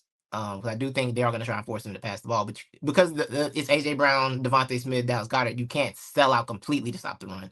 But I do no. expect them to There's too many weapons force. on the outside. Yeah, I do expect them to force Jalen to make some plays, but I do trust Jalen to make the plays when he needs to. He's shown the ability to get to a higher level than he shows randomly. Yeah. At the biggest moments, like in that last Super Bowl, he showed something he didn't show for another 2.5 years. Love him, he just didn't show it. After like he showed something at Super Bowl, he didn't show it that much going forward. But last week I thought he was locked in at a different level. So I do believe that they can rise to the level. But like I said, it's gonna take a full effort. I think that defense in 22, right, was great. Yep. But it's I not yet. think this defense is more cohesive than that one. Yeah. I believe they forced 29 fumbles this year. I think forcing a fumble because I don't think Mahomes is gonna turn the ball over. Worthy, somebody else got to do it. We got to get somebody else to turn the ball over. I don't think Mahomes is gonna do it. I just don't believe in that. I think Jalen will play a more secure game too. He's kind of cleaned that. He's decided to stop turning the ball over finally. And I think that stays the same. I think having Quinyon Mitchell, Cooper DeJean, I like them more than I like the Bradbury was cool, but I do think Quinyon's I think he's just better than him. This is Yeah. better. Yeah. Yeah. We have a linebacker this time. We got Zach Yeah. Bond. That's Yeah. nice. That's a nice Yep. thing. Jalen Carter, all the Georgia boys. Jalen Carter's here. Nolan Smith. Like, I think this defense is just more cohesive than that one. But I'm not going into this game super confident because I do believe in Andy Reid. I do believe in Patrick Mahomes. I'm not delusional. Like, I know if it's a one-score game, it's gonna be the Travis Kelce, Patrick Mahomes show. It doesn't matter what the coverage is. They're gonna complete a pass somehow. This is what's gonna happen. But So War we out the need this more than y'all do. so War We need it. out the door, out the door. We talked last week about Jalen Hurts and the king of the NFC quarterbacks, right? And we talked about if Jaden Daniels happened to win that game, you probably have to put him as the best quarterback in NFC. Now that Jalen Hurts' second Super Bowl in 4 years, right? Is he now the king of the NFC quarterbacks? Like in this Game of Thrones, does he now sit on the throne of the NFC? By default, I don't want to act like he took the throne. You know what I mean? Like, I just think that, like, I look at Jalen Hurts as kind of the same way I look at like a Brock Purdy. You know, like, I just think they're serviceable above Oh, I feel like average. that's a little that's a little No, disrespectful. I think And I that I like think he's Brock. I think he's a serviceable above average quarterback with a great team. It doesn't have to do too much. You know, like I would still be like Jared Goff and Jaden Daniels are two of the, you know, as good, if not better, you know, quarterbacks than Jalen Hurts. That's just how I personally look at it. What I will say one more thing You still about doing the is golf thing what I'll after say this one more 5 thing picks? is that, listen, I'll say one more thing about this is like uh the Chiefs need to know that a 4th and 1 for the Eagles is different than a 4th and 1 for the Bills. All right, like the Eagles are going to get the 4th and 1, you know. And then also I'll say this too: my X factor or my sleeper pick is if in fact the Eagles win, I could see Devontae Smith being the MVP of the Super Bowl. Yeah. Interesting. Okay. All right. But man, So I'm not.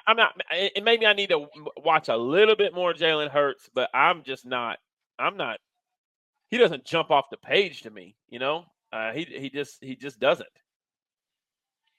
Like even when yeah, Kenny Pickett came in and wasn't terrible. You know, like No, he has a really good team. Kenny was bad. Tanner McKee came in cooking though. I Yeah, will maybe say it was that. Tanner McKee. Yeah, maybe it yeah, was Tanner McKee. yeah. Tanner McKee I was cooking. yelled at my Steelers fan. I yelled at my Steelers friend when Kenny Pickett came in. I said, "This is your fault." When Kenny Pickett was in the game for us. Yeah, yeah. So I say yes. I say he is on the throne, and I'm not going to give him by the default. Like to go to 2 Super Bowls in 4 years, you still got to make the plays. You Yeah. still got to hit Jalen. I'm not sorry. Still got to hit AJ Brown on that 4th and 2. Granted, AJ Brown cooked Marshawn Lattimore off the line, but you still got to make the accurate throws. And like Titus said, it was his best game of not want to say of the season, but it was probably a top 3 performance of him in that season. It's the best he had performed all playoffs long. And so here Titus, you talked about linebackers. X factors of the game for me are the linebackers for both sides. I said this last year's Super Bowl, and it somehow came true. And here's how there's a link from last year's Super Bowl to this year's Super Bowl. Oren Burks was the replacement for Dre Greenlaw when Dre Greenlaw tore his Achilles. And there are several clips and cut-ups from last year's Super Bowl of Oren Burks taking a false step, being out of place, not knowing where to go. Now, I mean, maybe there's a difference between being the starter and the backup, obviously. But to me, shout out to Zach Bonds. Zach Bonds had a great year. If there's going to be a area where they exploit the Eagles, and the Eagles have definitely given up a lot of yardage to tight ends, Yeah. those linebackers are going to be put in stress by Travis Kelce, by Noah Gray, Sure. by all the movement that Mahomes does in the pockets, second movement, all the breakdown and stuff like that. Oren Burks is the guy I'm looking at. And then for the Chiefs, I go back to Bolton, man, like in coverage. Dallas Goedert has been cooking.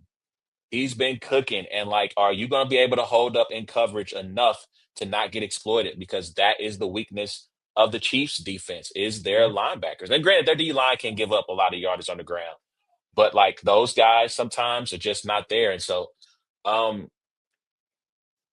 I don't know, man. Like I think it's gonna be a great game.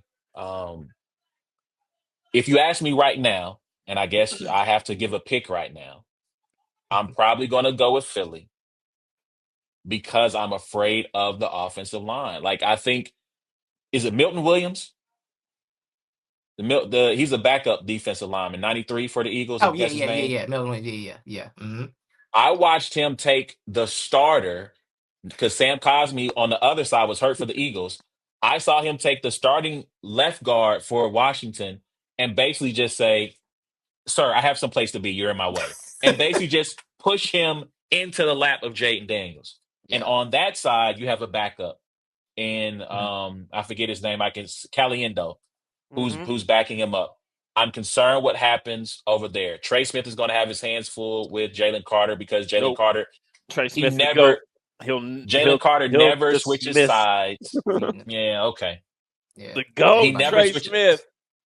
I'm concerned what's going to happen when you put not N'Kobe Dean, when Nolan Smith is on the same side Mm-hmm. as Joe Tooney at left tackle. I'm concerned with Sweat over him. Like, Yeah. I have concerns about the line. And I think to me, this is the game where DJ Humphries should play because he has the size, the length, the weight to deal with what may come from that pass rush. So Who's the better I kicker? got the Bucker. Yeah, Bucker's a better kicker this year for sure. That's all you He's need to better know. this year. That's all you need to know. Jake Elliott's been a source of frustration for me, but I still believe in Jake. I got because I mean I don't have a choice because my mom was like, "Yo, we gotta get new cracks." You sure It's Connor Barth isn't back there somewhere? my mom was like, "We need a new kicker." I'm like, "Mom, it's the playoffs. It's over. This is what we got. We just gotta have faith. There's no other options here. We're riding with Jake to the end." Yeah. So one of my final questions as we get ready to get out of here. Titus, how has your feelings about Nick Sirianni changed? So let's go back to Cleveland, week 3. He's flipping the fans off after a win at home. How has your relationship with Nick Sirianni changed? How you feel about him changed from then to now? When that 2-2 start happened, I was in the bandwagon like, nah, it's over. We gotta move on. Because he was doing dumb stuff. Like, what do you? It's 4th and 7 at why are you kicking a field goal at midfield, Nick, in New Orleans? What's wrong with you? Do you want to get fired? Like, do you not want to be here? I will say when you got into it with the fans, I appreciate it because they did say fire. They did have fire Nick Shannon. Hey, we give it out all the time. We can give it back. That's fine. But no, I wanted Nick fired, and then I don't know, the week 5 bye week, apparently everyone came to Jesus and just came together and built friendship, and we became the team we were supposed to be all year. So, now I'm with Nick. I think Nick has embraced the CEO role of, look, you're not calling plays, you're not doing none of that. You are in charge of this team. You control the chemistry, you control the culture here. And I do think like those guys gravitate to Nick. So it doesn't matter. It's like it got to a point where I'm like, yo, it doesn't really matter how I feel about him technically as a coach. These guys gravitate to him. They play for him in a way that is hard to replace and replicate. Like all those guys love Nick. All those guys embrace Nick. The culture thing, everybody like him and Jalen had that weird thing, but they seem to have gotten it together and fixed that. So that was important. Um, and I think like everybody's in lockstep. The chemistry is good. AJ Brown reads books and everybody's happy. I think Nick is a large part of that. So everybody, all those guys believe in Nick. They all have buy into him. So therefore, I think he is a good coach. Like how good he is he? He's not better. I don't think he's. I'm never gonna be like I don't know what he does in terms of like play calling, like creativity. He's the new. You know. He's a new to the NFL. So yeah, like Nick, I think Nick is a culture setter. He's a CEO type coach. I think that's fine. Now, when Kellen Moore gets hired, we got to find new offense coordinator and defense coordinator, and again next year, then we'll see what happens. We'll probably be back. But if we win the Super Bowl this year, I don't care. I don't There you care. go. Whatever happens next year can happen. Don't care. Listen, America. I know y'all been on this. The Chiefs get all the calls. It's rigged. That they want the golden boy Mahomes to win. But I just want to let y'all know, while y'all have been complaining about all of that, there is a serious, insidious threat that has been growing behind the scenes, and that threatens to ruin American sports right before our very eyes. Okay? Please listen to what I'm saying. If Nick Sirianni wins a championship, This is America. You don't want to see what's going to happen if Nick Sirianni is a world champion. We cannot allow that to happen. So I understand your grievances with the Chiefs, but we cannot. You see how this man acts without a title. I have a Winning, that's how he feeling acts. there's big Dan Hurley energy if he wins a chip. We cannot allow this man to be telling officials, don't turn your back on me. I'm the best coach in the NFL. We can't allow this to happen on our watch, people. So again, even though I have the Eagles winning because I have to be objective, I am rooting with all of my heart, mind, and soul. My apologies to my good brother on the screen here. We cannot let Nick Sirianni win a championship. I'm sorry, Titus. Y'all don't like fun? Yo, Titus. Fun? It's not Question: fun. Yes. If I could Yeah. guarantee you winning the Super Bowl next year, would you be okay losing it this year? If you could guarantee it next year, like seriously, if I go into the game, that means I go into the game knowing we're gonna lose this time. Like I don't have to watch it to know. I can just. I just feel like a I can do three-peat. I need a three-peat. You want the three-peat. You can have it after that. I don't need 4, nothing. I just need the three-peat. I gotta have something to argue Mahomes and Brady in 10 years and be yo, three-peat. So A1 knows. You know the Philly San Francisco thing, our whole situation that we have there. If we lose again, we're just San Francisco, and all this hate was for nothing. Yeah, like we hate each other for no reason. We're just the same team at that point. Yeah, but it's about the friends that we made along the way. All right, I gotta head out. Yeah. Y'all be easy, man. I'll tap in with you guys later. All right, Ward. That's funny. Yeah, it's about the friends we made along the way. We are friends now, but it was funny. Like last year I tweeted, I said, "Yo, we might as well settle the beef. This is painful. I ain't want to hate no more." But then Fletcher Cox tweeted and made fun of the 49ers. Say, my leader said it's still beef, so it's still beef. I don't know what to tell you, but I mean, but look, I'm gonna tell you the moment that really changed the Nick Sirianni season was the shaved head playing mini man at practice. I was like, there's something here with this guy. There's something here with this guy right here. I don't know. Maybe I need to spend a season really embedded with watching the Eagles, looking at press conferences behind the scenes, and maybe by God's grace, there can be a road to Damascus moment where the scales fall from my eyes. No, it's been rough because my friends were telling me earlier because I was like, I was like, I don't see. My friends talked me into not wanting Nick anymore after like 2 weeks. I'm like, yo, everybody loves him. What y'all want? Like, everybody loves him. The season started, and they're like, yo, as your friend, he's got to go. I was like, all right, I guess I'm tripping because I like you got to get an outsider's perspective on your team sometimes. Sometimes you're too blinded by the situation. But I don't know. I'm right with Nick, man. That's my guy. He gets one, and then they can start a new 3-peat next year. I need one. I do think the Eagles have to win this year because if they don't win this year, I do see the relationship between he and Jalen completely deteriorating. I think it's holding on right now, right? Because winning is the musk, the scent that covers all the stench, right? Winning is an amazing scent and it can cover all the nastiness behind the scenes. But if they don't win it this year and Jalen is just so. I mean, I don't know. Did you hear him the game in the post game press conference where they asked him about how he feels about Nick, and he just kind of went, yeah. That's why I get so annoyed with the Jalen Hurts gimmick when it's stuff like that. So I'm like, bro, this is not the time for you to be your little cool, coy self. You need answers. Like, are y'all good or not? Like, there's a season on the line. Because I would love to believe, like, yo, if you're a $100 million quarterback and the coach don't get along, the coach gotta go. It's just simple mathematics at that point. The coach got to go. But once that, they talked during the bye week and they said they had conversations about everything and kind of figured it out, their relationship. So I do think they're in a better place. But I think it's like you said. I think at any moment it can go left again. It can absolutely go left at any moment. Because like I said, if you don't win this year, the pressure is ratcheted up again next season to go back. And Saquon's been great. I don't believe Saquon's going to run for 2,000 yards again. That's not. No one does that. That's just not realistic. Yeah. Lane Johnson's another year older. He says coming back. It's hard. It gets every time you go, it gets harder to go back. It's just not simple. So I do think it can be a very volatile position. But on some wrestling, on some Cody Rhodes finish the story stuff. Jalen's journey from college to now, ending with him winning the Super Bowl. Wouldn't that be beautiful? Wouldn't that be great? You know, he It's wasn't not a good better enough at story than a Alabama. three-peat. You know, It's not a better. Well, okay. Giving up in Alabama, they kind of Oklahoma. He went to Oklahoma. He wasn't yeah, good enough at Oklahoma. yeah, yeah. I mean, I You still know, not better than Chiefs three-peat. It's a great story. It's a great they didn't believe in me story. I will admit that. it But is. They got two yeah, though. You know, and they'll be fine next year. I mean, what's gonna happen? What's the worst gonna happen? I Somebody mean, in the AFC is gonna get somebody in the AFC is gonna stop choking. Somebody is gonna become strong and an adult next season. Like, listen, listen. I Chargers still gonna Charger. yes, The Bills. I mean, man, if he's Superman, I mean Patrick is Batman. Like yeah, yeah. he's got That's the the antidote. that was funny thing about Buffalo is that I'm like, yo, Buffalo shouldn't even been here.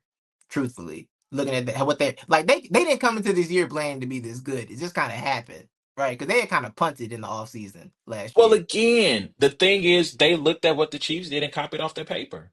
Yeah, Okay, yeah, get rid of your number one. We're going to invest in two tight end sets. We're going to run the ball more. We're going to ask our quarterback, hey, you don't need to be the superhero all the time. right. Take what they're giving you. And then those 4 or 5 times a game where we need you to put the cape on, put the cape on. But Yeah, for all intents and purposes, just be Clark Kent. Everything else would take care of itself. Building itself, I want to say on the backs of their defense because their defense was not as good as Kansas City's this year, right, although people would right, probably tell you differently. But yeah, they copied off their paper. And so if my thing with the Chiefs is if not now, when? Right? Because Rasheed Rice is going to come back. Now he's going to be suspended for part of the season he oh didn't go to yeah, Georgia, but I guess he had the Georgia spirit on him while he's racing cars throughout Dallas, yeah, downtown Dallas. But I mean, if they re-sign Hollywood, another year with Worthy and with Rice, like regardless of whether Travis mhm. comes back or not, that's an They're fine. incredible They're that's an fine. incredible start. Yeah, And let me say this, let me close on this. The great poet laureate Kanye West said, he said, I'm ahead of my time, sometimes years out. That's why the powers that be won't let me get my ideas out. On this show, I don't know, it was during the summer of 2023, I believe it was, we did an episode called Pay the Running Back. And on the cover, on the hmm thumbnail of that was Saquon Barkley. He was still a giant at the time. yeah, And I understand this idea that you can get a quarterback or a running back anywhere. And that's true. You can draft a quarterback in the 7th round. Shout out to Isaiah Pacheco. But you can't find generational running backs just anywhere. And when right. you find a generational running back, it has the ability to transform your entire team. And that Yes. is what Philly's has always had a really good run game, right? With hmm Miles Sanders, with DeAndre Swift. But you see what happens when you put a generational guy back there. And Right. just for context, just so to drive the point home, imagine a Saquon like talent or CMC type talent on the Kansas City Chiefs. Imagine if you put that type of player in that offense. hmm hmm You can cancel Christmas, people, because they might really go undefeated. They really might. You see, Mahomes doesn't need all world wide receivers. But respect to Isaiah Pacheco, his vision is not very good. It's why Kareem Hunt is getting the carries because while Right. Kareem Hunt athletically at this point is not a better running back than Pacheco, he has great vision. He has great contact balance. He can get to the second level at his age as fast as he can. If you put a talent like Trevion Henderson from Ohio State, you put him Yeah. No. on the Chiefs, it's going to be a problem. Like, we're not Right. going to be talking about, well, this offense hasn't scored 30 points. They're going to score 30 multiple times Yeah. because with Andy Reid as head coach, with Mahomes at quarterback, bro, that's going to be a really hard team to stop if they can ever find a guy who is a Kareem Hunt plus, a Kareem Yeah. Hunt with home run hitting ability. You put Right. that guy in the Chiefs offense, guys, they're going to be back to being that high flying offense that is putting up highlights every week. I'm just telling you. Just Yeah. telling you. I remember telling one of my friends because he's an Eagles fan when they let Swift go. He's like, "Y'all can't believe they did that." I said, I think we're gonna go get Saquon. They go get Saquon. That's fine. We don't. we don't need DeAndre Swift. It'll be Saquon. Like, this is gonna be a perfectly fine situation. That's exactly what they did. And I'm saying the three things that scare me the most for the Chiefs, in order. Okay, I go 3-1. Travis Kelce at 3, Patrick Mahomes at 2, Steve Spagnuolo at 1. I am terrified of that man. Like, the fact that when he pulled that random blitz out to end the Bills and send them back home sad again, I was like, oh, I don't like this man at all. Like, I don't like anything about this. So I do think anybody put a plan together, I think it's him. I do think, like I said, the talent is just overwhelming at a certain point with Philly, so you can't fully stop them, especially the way they've been playing in the playoffs. I don't think you can shut them down. But I True. do think you can make it difficult. I think he's a creative enough defense coordinator to make it difficult on that offense. But I think Philly scores 30. I think Philly gets to 30. Ooh. I mean, they did last time. Yeah, I think they get to 30. Like, I do also think it needs to be like, we need to be up 7 with the ball starting the fourth quarter type behavior. I think we need the chance to go up by 10 maybe or something like that. Just run them out of time. I don't really want to be situated with the game. If the game's tied in the fourth quarter, I'm on my hands and knees on my floor. Like, please. Like, I just don't really want that. Once to have a chance to take control of the game and end it like that. I think that's just a better way, because I think it's just Patrick Mahomes. I just don't. I'm not comfortable in anything with that man. This is what he does. And I mean, even this year, people complain about the officiating. It's been a lot of devil magic out there in Kansas City this year from day one. Like, Isaiah Likely's toe was out of bounds. They The blocked the doink of the field field goal. goal. Yeah, like it's been a lot of devil magic out there beyond the refs, because The people don't talk fumble, about the Josh fumble Allen. with the Josh Allen, Raiders. yeah. People don't talk about Josh Allen getting more rough and pass calls than Mahomes. I And mean, Jalen Hurts has had like 2, by the way, total. I'm just saying. I've said this on the show. It's losers talk to talk about It is. referees. Yeah. Because even with everything, even if, let's just say, the fix was in, Mm-hmm. Buffalo still had the ball with 3 minutes left, 3 timeouts, and a chance to tie or win the game. They had every opportunity to win that game. They had every opportunity to win that game. They did. It just didn't happen. I will say I'm glad it's the Chiefs and not Buffalo, because I was going to say mean things about the Bills I didn't want that to say. Because this year, the problem, A1, is that I don't know if I said this last time, but when the Eagles made Super Bowl in 2017, or when they won it in 2017, right? They showed me they could do something that I wasn't sure if they could do. Because they had never Mhm. done it in my entire life. They got plenty of NFC championships, no Super Bowls. So I didn't know if we could do it. So they did that, and then things got weird. Coaches were fired. You know, quarterbacks were removed and now are backups in other places.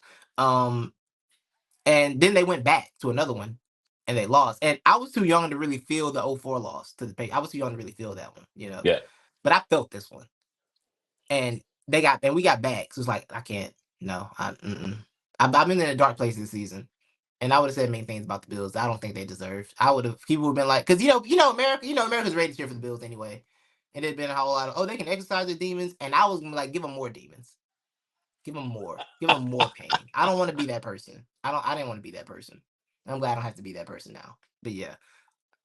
I hope this doesn't happen, but Carson Wentz coming off the bench to beat his former team in a Super Bowl. I think that's worse than Mahomes with the ball and a chance to win the No. game.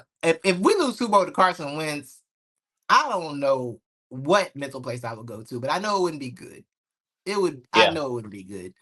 Because I've seen yeah, him be bad in multiple. And I was a Carson Wentz defender too. Like, I defended him a lot until I was just like, oh no, you ain't got it, do you? yeah, yeah, yeah, yeah, yeah. That would be a wild way to end the season, Yeah, especially from a Philly perspective. yeah. So speaking of Philly perspective, I Mhm. wish I would have asked Ward this. If the Chiefs win, do you think Andy Reid retires? I don't. I don't. I really don't. Because I mean, it's like Patrick Mahomes, like, this is a source of youth. It's like when Greg Popovich got Wimby. It's like, oh, he might coach for another 15 years if health permits. Like, I don't see what else. I don't think Andy retires. I think Travis does though. I think Travis is kind of a wrap. I think he Done, should. done. I think, yeah, and I think you should. I think go out on a high note, man. Don't go out go out on a high note, bro. You know, Yeah, um, yeah. because He's his brother washed. didn't get to go out on a high note. Jason didn't get out on a high note, which I hate so much. But yeah, I really do think. But I don't think Andy retires though. But can Chris Jones retire? That menace. That menace. Look, I said this. I put this in the group chat, man. So I don't know if you got a chance to watch Turning Point for the NFC I and haven't AFC yet. championship Yeah, I games. haven't yet. Yeah. So when the final, when the Chiefs get the first down to clinch the game, right? He Yeah. collapses. Chris collapses. He's in tears. You know, and they finally gets up. He sits down on the bench, and he's just got like this single solitary tears. And I'm Yeah. like, the reason this team is where they are is because of that. Showed me they get it, Yeah. For sure. right? For sure. For There's sure. there's no reason for Chris Jones to care this much. He's made his Mm-hmm. money. He's a three-time Super Bowl champion. He has nothing else to prove. He's the second, maybe third, depending on how you want to play it with some other players. He's a third, probably best defensive tackle of his generation behind Yep. Aaron Donald. He's a Yep. first ballot Hall of Famer, maybe second if people want to be some haters, or maybe if there's a log jam that keeps him Right. from going in first ballot. But Yeah. he's a near first ballot guy, and yet here he is overwhelmed by the moment of having the opportunity to win another title. And as Yeah. a San Francisco 49ers fan, I wish they would watch that and say, man, we got some growing up to do. Because Mm. I Yeah. feel like at certain points throughout the season, through the way they talked, even through the postseason, some of the things they said as they prepare for the offseason, that there is a sense of entitlement there. That Yeah. they feel like, I mean, just the fact that Debo has multiple times said, well, I feel like we were the best team in football. Both teams we lost. It's like, bro, but it doesn't matter if you feel that you Right. lost. Right. Right. Right. And so Right. the goal is when you take that loss of, okay, we got close to the peak. We didn't quite reach that summit. The hunger for more has to be there. The desire has to be there. And I feel like there was a little bit of a resting on the laurels. There's a little bit Mhm. of entitlement of we're the Niners. We're going to get back there again. And it's like, bro, it's Makes not sense. promised. And I Right. feel like the Right. Chiefs, since 2019, has had a target on their back. Right. And they have continuously, with everyone shooting at them, when people have doubted them, guys. That's not. I know people would who doubted you, guys. We got the files, okay. Facts. We No. we No. we got the tapes.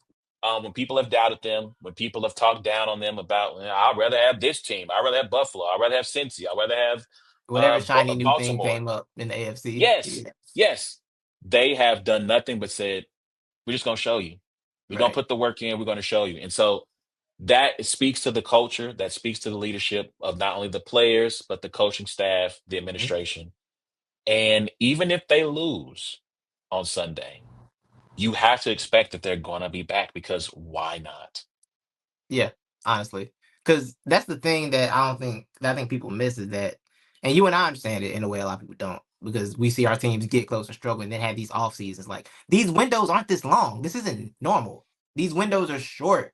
Like the idea that you're going to be in the conference championship every single year is not normal. Like at some point you're going to have a 6 and 10 years or 6 and 11 year now. Like at some point it's going to happen. You're going to have an off year. You're going to have to ask questions about what's wrong with our team. What do we need to fix? Like it's the natural order of things in this game. Like what they're doing is unnatural.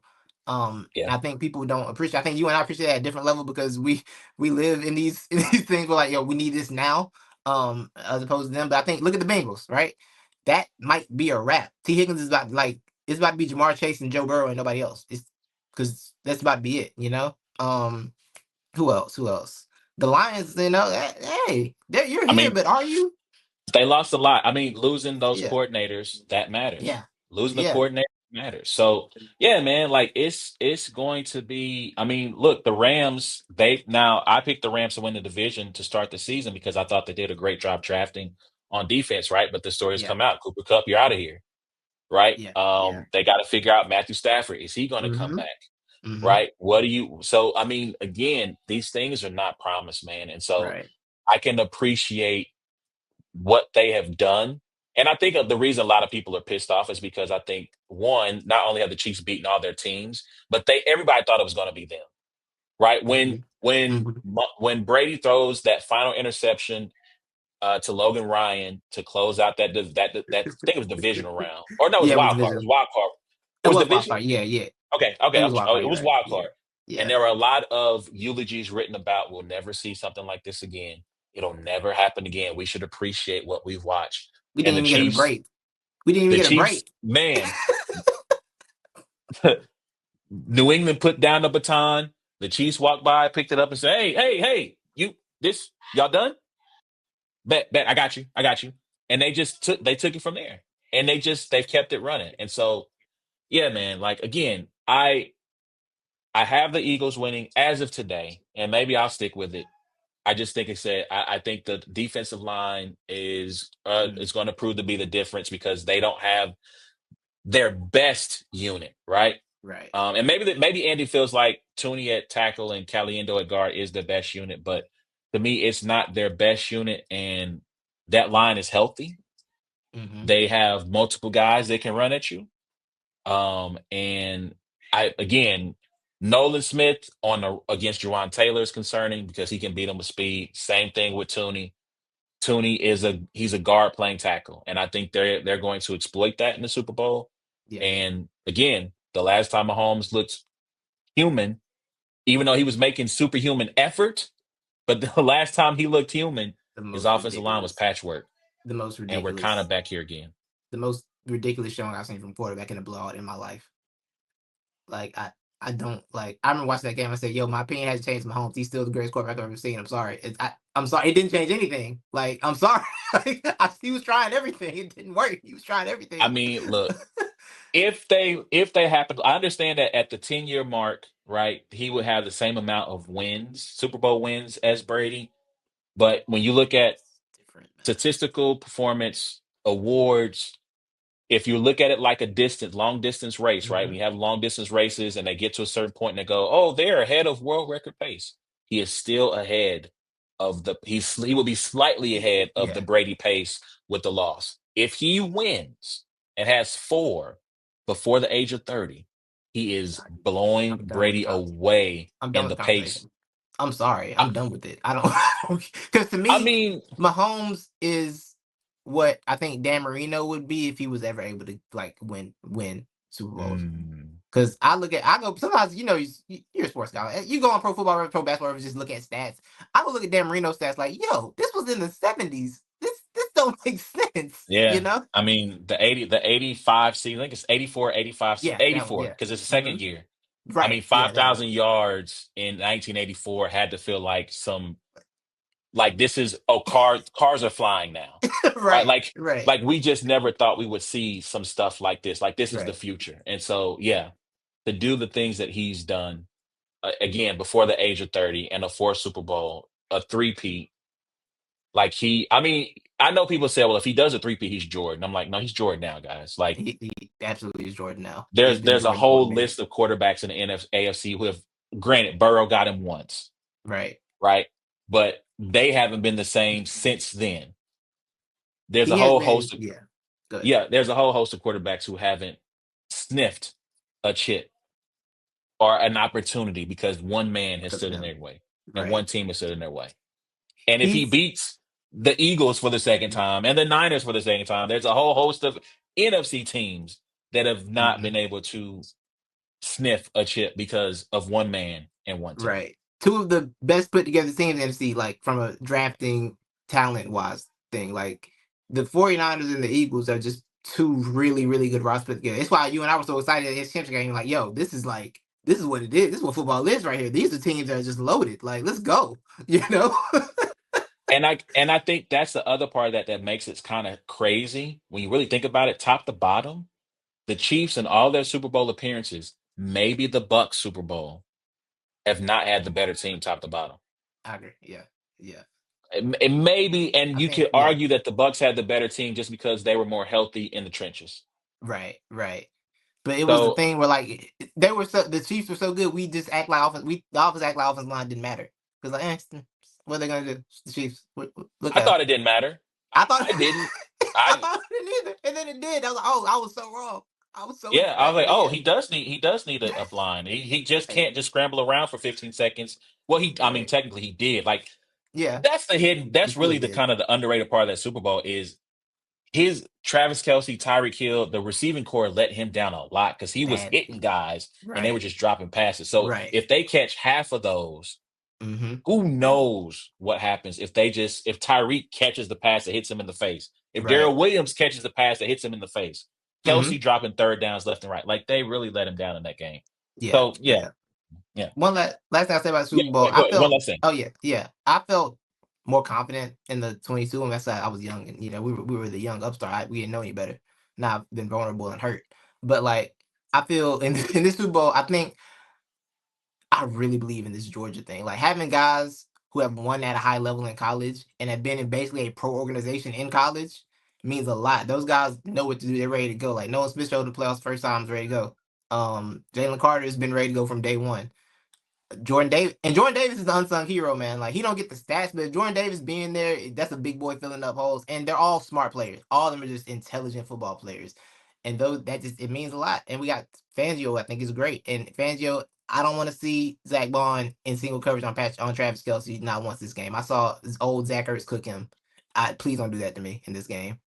But no, I think that's why I feel more confident in the defense, even though that 22 was great. Hassan Reddick was amazing. And we got a field that's not slippery this time, so that's nice. Hopefully. I hope, yeah. They're putting all the extra crap on the field. So that's why I was so slippery, right? You're right. They're putting all this extra stuff on the field. Yeah. So I will say this: Jalen Carter has a little bit of habitual line stepper in there. So Oh, absolutely. him keeping his cool. And the last thing I'll say about all the Georgia boys, this didn't have to be this way, guys. I mean, respect to Bijan in Atlanta. All due respect to Bijan in Atlanta. Atlanta could have put Grady Jarrett and Jalen Carter on the same line and been wrecking shop. The Cooper DeJean thing, that pissed me off because I felt like the Niners should have taken him instead of Ricky Pearsall, and maybe Ricky Pearsall ends up being a dude, but I would have preferred they have taken Cooper DeJean at the end of the first round. Right. Nakobe Dean fell, which I didn't understand that. Nolan Smith, I think Nolan Smith was coming off an injury. Yeah. But Nolan Smith should have been drafted. Like these guys should not have ended up being Eagles guys. Like you all screwed it up. You screwed it up. I'm sorry. Yeah. I'm sorry. Yeah. Funny story. Me and my Eagle friend, we argued about Cooper DeJean versus Quinyon Mitchell because I wanted Cooper. I was on Cooper I want Cooper DeJean. And he was like, yeah, we got Quinyon. I said, I want Cooper. He's like, nah. But then I said, hey, we both right. We worked out. Shout out to DEI, man. Shout out to DEI. I know Trump is against DEI, man, but take a look at the football field, my guy. Yes, sir. DEI works. It works. It works. But anyway, I got to get out of here, man. Appreciate you guys. Please remember, we thank you everyone for tuning in.